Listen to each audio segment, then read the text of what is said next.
మోడీ మరియు గుజరాత్ కేడీ అమిత్ షా కలిసి మరి ఈ దేశం కోసం ప్రాణ త్యాగాలు చేసిన గాంధీ కుటుంబం మీద కక్ష కట్టి ప్రజలలో వారి విశ్వసనీయతను దెబ్బతీసే విధంగా మరి ఎటువంటి లావాదేవీలు కూడా జరగని నేషనల్ హెరాల్డ్ అనే కేసులో మరి వీరిని ఈడీ విచారణ పేరిట అవమానపరచడం ఇది గాంధీ కుటుంబానికి అవమానం కాదు, యావత్ దేశానికి కూడా అవమానం.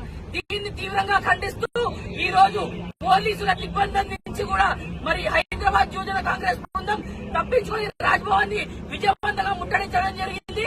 ఇదే విధంగా ముందు రోజుల్లో కూడా ఈ మోడీ కేడీ ఇటువంటి చిల్లర వేషాలు ఆపకపోతే హైదరాబాద్ యువజన కాంగ్రెస్ ఇంకా పోరాటం చేస్తుంది, ప్రజల కర్తవ్యంగా చేస్తుంది. అదే విధంగా ఈ మోడీ కేడీల ప్రభుత్వాన్ని గడ్డదింపేవారు కూడా యూత్ కాంగ్రెస్ పనిచేస్తారని చెప్పేసి హైదరాబాద్ యువజన కాంగ్రెస్ హెచ్చరిస్తున్నారు.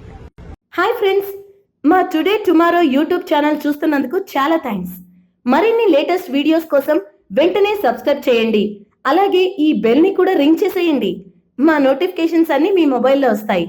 అలాగే మా వీడియోస్ మీకు నచ్చితే లైక్ చేయండి, షేర్ చేయండి, నచ్చకపోతే కామెంట్ చేయండి.